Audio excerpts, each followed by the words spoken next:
Have you ever had this nightmare?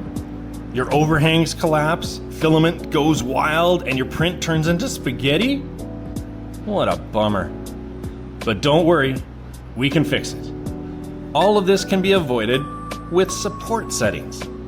Today, we're diving into how to set up supports that are stable, easy to remove, and filament saving. First, a little diagnosis for your model. Does your model even need supports? There's two ways to figure this out. Drop your model into Creality Print 6.1 and hit Preview.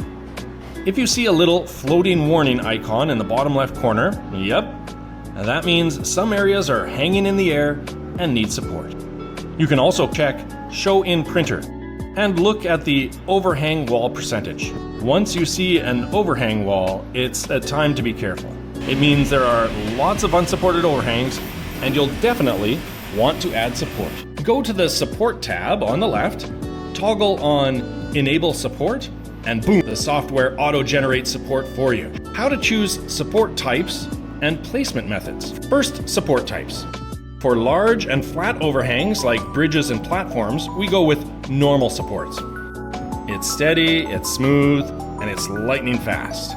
And for small or tricky parts like fingers or tiny details, our go-to setting is tree supports. Always easier to remove and more filament saving. Now, time to pick the placement method. You can just go with automatic support, and here you go. Everything will be auto-done here. Super helpful if you're just starting out. But for veteran makers who know your model well, there's also manual supports for you, where you can use the paintbrush tool to add support only where you want. Super handy in selecting and avoiding areas. In support settings, more doesn't always mean better. Use it where it actually helps, and it's all done. Want more?